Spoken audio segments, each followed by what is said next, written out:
والسلام على سيد الأنبياء والمرسلين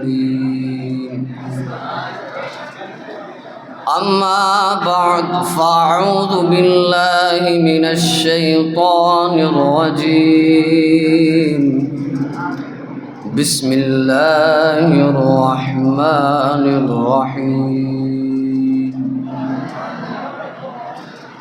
الف لام میم ذلك الكتاب لا ريب فيه. یہ وہ عظیم و شان کتاب ہے جس میں کوئی شک نہیں. بے شک ان اللہ وملائکتہ یصلون علی النبی یا ایہا الذین آمنوا صلوا علیہ وسلموا تسلیما. محبت سے پڑھیے الصلاۃ والسلام علیک یا سیدی یا رسول اللہ. الصلاۃ والسلام علیک یا سیدی یا حبیب اللہ.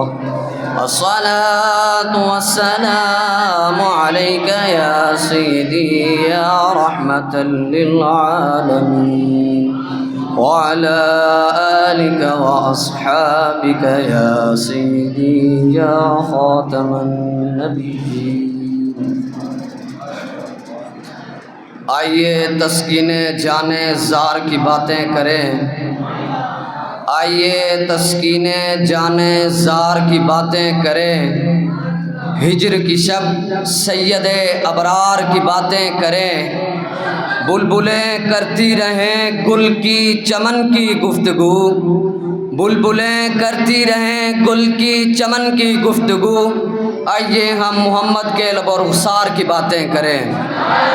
صدر محفل فخر محفل آسمان علم و حکمت کے درخشندہ ستاروں، کشتی ملت کے پاس بانو، حقیقت کے رازدانوں، شمع رسالت کے پروانوں، ذکر خدا و ذکر مصطفیٰ کے قدردانوں، اور میرے پیارے آقا صلی اللہ تعالی علیہ وآلہ وسلم کے غلاموں، السلام علیکم ورحمۃ اللہ وبرکاتہ. سامعین محترم، آج مجھے جس موضوع پر لب کشائی کرنے کا موقع ملا ہے اس کا عنوان ہے دو قرآن. جی ہاں، دو قرآن. آپ سب یہ سن کر حیران تو ہو رہے ہوں گے کہ اب تک صرف ایک قرآن کے بارے میں سنا ہے تو یہ دو کیسے ہو گئے. تو ایک قرآن وہ جس کو ہم روز پڑھتے ہیں، جس کو آنکھوں سے لگاتے ہیں، سینے سے لگاتے ہیں، چومتے ہیں، جس کی روز تلاوت کرتے ہیں. اور ایک قرآن ہمارے پیارے آقا صلی اللہ تعالی علیہ وآلہ وسلم خاتم النبیین رحمۃ للعالمین راحت العاشقین ہیں. تو اسی طرح کا سوال کس نے حضرت عائشہ صدیقہ سے کیا کہ میرے نبی کے اخلاق کیسے ہیں؟ تو آپ فرماتی ہیں کہ اے میرے نبی کے اخلاق کے بارے میں سوال کرنے والے، کیا تو نے قرآن نہیں پڑھا؟ کیا تو نے قرآن نہیں پڑھا؟ کان خلق القرآن، گویا کہ سارے کا سارا قرآن میرے نبی کے اخلاق سے بھرا پڑا. ارے میں تو یوں کہتا ہوں میرا نبی خود سراپا نور ہے. میرا نبی خود ایک چلتا پھرتا قرآن ہے. یہ بھی قرآن ہے، وہ بھی قرآن ہے. یہ بھی نور ہے، وہ بھی نور ہے. یہ بھی غیور ہے، وہ بھی غیور ہے. یہ بھی حق ہے، وہ بھی حق ہے. یہ بھی سچ ہے، وہ بھی سچ ہے. یہ بھی اعلیٰ ہے، وہ بھی اعلیٰ ہے. یہ بھی بالا ہے، وہ بھی بالا. فرق صرف اتنا ہے کہ یہ قرآن منزل من اللہ ہے تو وہ قرآن مرسل من اللہ ہے. یہ قرآن متن ہے تو وہ قرآن تشریح ہے. یہ قرآن ذکر ہے تو وہ قرآن فکر ہے. یہ قرآن خدا کی کتاب ہے تو وہ قرآن رسالت معاب ہے. اس قرآن کو پڑھنے والے قاری ہے تو اس قرآن کو پڑھنے والے صحابی ہے. یہ قرآن کالی ستروں والا ہے تو وہ قرآن کالی زلفوں والا ہے. یہ قرآن کالی ستروں والا ہے تو وہ قرآن کالی زلفوں والا ہے. تو اسی موقع پر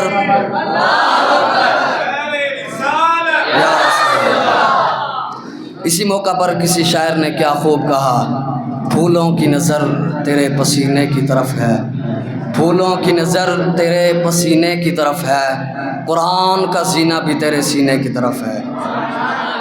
اور ایک شعر ہے کہ تو کیوں نہ آیا درد بد نصیبہ، تو کیوں نہ آیا درد بد نصیبہ، ہزارہ رنگاں وچ رنگیں دے محمد۔